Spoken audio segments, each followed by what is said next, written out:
آج ہم آپ کو 15 برس کی عمر اپنی والدہ اور پاکستان کی معروف رومانوی شاعرہ پروین شاکر کو کھونے والے ان کے اکلوتے بیٹے مراد علی کی کہانی انہی کی زبانی سنا رہے ہیں، جنہیں ماں کی اچانک موت کے بعد ان کی دادی اور خالہ نے پروین شاکر کی سہیلیوں کے ساتھ مل کر پالا۔ مراد کا کہنا ہے کہ مجھے ماں کا خیال ہر وقت آتا ہے، لیکن جب کوئی تہوار ہو، خوشی کا یا عید کا موقع ہو تو اس وقت ان کی یاد زیادہ آتی ہے۔ سب لوگوں کے خاندان اکٹھے ہوتے ہیں تو کمی تو محسوس ہوتی ہے کہ میری امی میرے ساتھ نہیں ہے۔ پروین شاکر 26 دسمبر سن 1994 کو ایک ٹریفک حادثے کا شکار ہو کر وفات پا گئی تھی۔ اس وقت مراد کی عمر 15 برس تھی اور وہ او لیولز کے طالب علم تھے۔ پروین شاکر پاکستان میں ایک رومانوی شاعرہ کی حیثیت سے پہچانی جاتی ہے۔ ان کی شاعری کا موضوع زیادہ تر محبت اور عورت تھا۔ پروین شاکر کا تعلق ایک ادبی گھرانے سے تھا اور وہ درس و تدریس کے شعبے سے بھی وابستہ رہی اور پھر بعد میں سول سروسز کا امتحان دینے کے بعد سرکاری ملازمت اختیار کر لی۔ بی بی سی سے خصوصی بات چیت میں پروین شاکر کے بیٹے مراد علی نے بتایا کہ انہیں آج بھی 26 دسمبر کی وہ سرد صبح یاد ہے جب ان کی والدہ ایک حادثے کے باعث ان سے ہمیشہ کے لیے جدا ہو گئی۔ مراد علی کا کہنا تھا کہ بارش ہو رہی تھی، امی حسب معمول تیار ہو کر آفس چلی گئی۔ تقریباً 9:30 بجے فون آیا کہ آپ کی امی کو حادثہ پیش آیا ہے، آپ پیمز آ جائیں۔ مراد نے فوراً پروین شاکر کی قریبی دوست پروین قادر آغا کو فون کیا، وہ بھی اسپتال آ گئے۔ مراد بتاتے ہیں کہ اس دن بارش ہو رہی تھی اور ٹریفک سگنل کام نہیں کر رہے تھے اور بس نے ان کی کار کو ٹکر مار دی۔ اسپتال پہنچنے پر مجھے بتایا گیا کہ جب پروین شاکر کو لایا گیا تو نبض چل رہی تھی، لیکن پھر ان کی وفات کی خبر دی گئی۔ مراد کو اپنی والدہ کے ساتھ گزرے لمحوں کی کمی آج بھی محسوس ہوتی ہے۔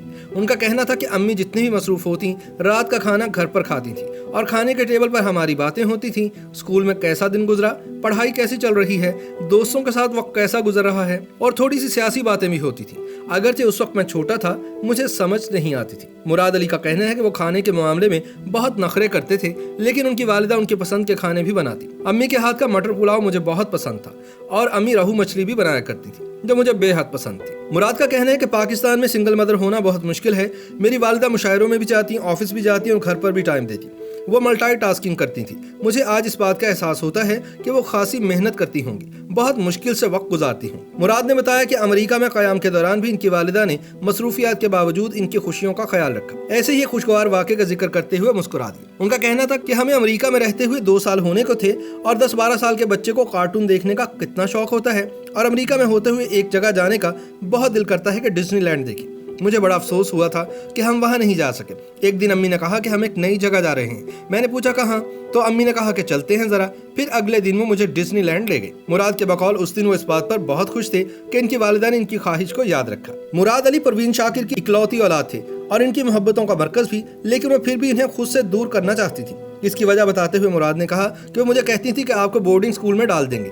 پہلے جب میں چھوٹا تھا تو مجھے ایچیسن میں داخل کروانا چاہتی تھی، پھر حسن ابدال کیڈٹ کالج میں ڈالنے کو کہا اور پھر لارنس کالج گھوڑا گلی کی بات ہوئی۔ میں نے ان سے کہا کہ آپ مجھ سے محبت کرتی ہیں، یہ سب اچھی جگہ ہیں، لیکن میں آپ کا اکلوتا بیٹا ہوں، میں آپ سے دور نہیں جانا چاہتا۔ مراد کے بقول ان کے بورڈنگ جانے سے انکار پر پروین شاکر نے ان سے ایک فرمائش کی۔ انہوں نے کہا کہ ٹھیک ہے، مجھے ایک لمبا سا خط لکھو اور پھر مجھے بتاؤ کہ تم کیوں نہیں جانا چاہتے۔ پھر میں نے خط لکھا اور امی نے پڑھا تو کہنے لگیں کہ ٹھیک ہے، تم نہیں جانا چاہتے تو پھر ہمارے ساتھ ہی رہو۔ مراد علی کا کہنا تھا کہ ان کی تعلیم اور مستقبل کے حوالے سے ان کی والدہ نے واضح گائیڈ لائن دے رکھی تھی۔ ان کا کہنا تھا کہ تم ڈاکٹر بنو اور وہ بھی نیورو سرجن، جو سخت قسم کی تعلیم ہوتی ہے، تم وہ کرو، اور وہ اس پر بہت زیادہ زور دیتی تھی۔ ان کا کہنا تھا کہ وہ ان کی پڑھائی کے معاملے میں سمجھوتا نہیں کرتی تھی، حتیٰ کہ ایک مرتبہ نمبر کم آنے پر ان کے دوستوں کے سامنے انہیں ڈانٹ دیا تھا۔ مراد تسلیم کرتے ہیں کہ ان کی والدہ پروین شاکر بہت دور اندیش تھی۔ وہ کہتی تھی کہ مراد تم کمپیوٹر ضرور پڑھنا، کمپیوٹر بہت ضروری ہے، آگے دنیا اسی کی طرف جائے گی، اور ان کی یہ بات سچ ثابت ہوئی۔ مراد نے بتایا کہ انہوں نے ماسٹرز کمپیوٹر سائنس میں کیا۔ میں سافٹ ویئر انجینئر بن گیا ہوں، میں ٹیسلا کمپنی میں کام کرتا ہوں، یہ وہی کمپنی ہے جو برقی گاڑیاں بناتی ہیں۔ مراد کہتے ہیں کہ اگر میری والدہ زندہ ہوتی تو وہ بالکل مطمئن ہوتی کہ میں کامیاب ہو گیا ہوں۔ مراد بتاتے ہیں کہ ان کی والدہ کو جب کوئی چیز اچھی لگتی تھی تو وہ اپنی ڈائری میں لکھ لیتی تھی۔ ان کی 1-2 ڈائریاں تھیں جو نامکمل تھی۔ مراد نے بتایا کہ پروین شاکر کی یہ ادھوری شاعری مرتب کروانے کے بعد قف آئینہ کے نام سے شائع ہوئی اور اپنی اس کتاب کا نام پروین شاکر پہلے ہی طے کر چکی تھی۔ مراد کہتے ہیں کہ میری بیٹیاں پوچھتی ہیں دادی کیسی تھی۔ مراد نے اپنی والدہ کے نام کو اپنی آواز میں شامل رکھنے کے لیے اپنی بڑی بیٹی کے نام کا ایک حصہ پروین رکھا ہے۔ ان کا کہنا ہے کہ میری 2 بیٹیاں ہیں، بڑی کا نام شانزہ پروین علی ہے، وہ 7 سال کی ہے۔ پروین نام میں نے امی کی نسبت سے رکھا ہے اور دوسری کا نام ماریا ہے۔ وہ پوچھتی ہیں اپنی دادی کے بارے میں، گھر میں کئی جگہوں پر ان کی تصویریں اور میڈل وغیرہ لگے ہیں، تو وہ پوچھتی ہیں کہ یہ کون ہے۔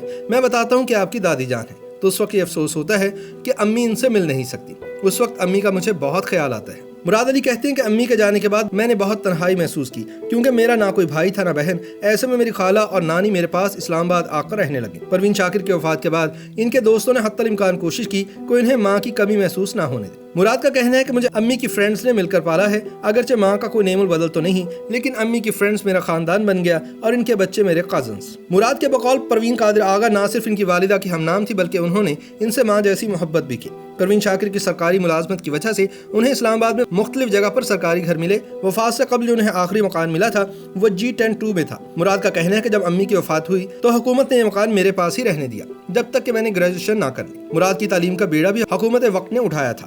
مراد نے بتایا کہ اس وقت کے وزیر اعظم بے نظیر بھٹو نے میرے لیے ماہانہ 60,000 روپے وظیفہ مقرر کر دیا، جو میرے لیے انتہائی مددگار ثابت ہوا اور میں تعلیم مکمل کرنے میں کامیاب رہا۔ مراد کہتے ہیں کہ چونکہ پروین شاکر نے اپنی زیادہ تر زندگی اسلام آباد میں گزاری، اس لیے بڑوں نے اسلام آباد میں تدفین کا فیصلہ کیا جس میں وہ شامل نہیں تھے۔ مراد علی بتاتے ہیں کہ امی کی تدفین اسلام آباد کے H8 قبرستان میں کی گئی کیونکہ انہوں نے ساری زندگی یہیں پر گزاری۔ مراد بتاتے ہیں کہ جنازے میں بہت لوگ آئے تھے، بیوروکریٹس، شاعر، ان کے آفس کے لوگ، میری نانی اور خالہ بھی کراچی سے آئی تھیں، اور اس دن میرے والد صاحب بھی آ گئے تھے جو برسوں سے ہمیں نہیں ملے تھے۔ YouTube پر گوگلی نیوز دیکھنے کے لیے youtube.com کی سرچ بار میں googly news T V type کریں۔ گوگلی نیوز کے پیج پر سرخ رنگ کے سبسکرپشن والے بٹن پر کلک کرنا نہ بھولیے۔ YouTube پیج پر اپلوڈ ہونے والی ویڈیوز سے باخبر رہنے کے لیے بیل آئیکن پر کلک کیجیے۔ آپ کو ہر نئی ویڈیو کے بارے میں نوٹیفیکیشن موصول ہو جائے گا۔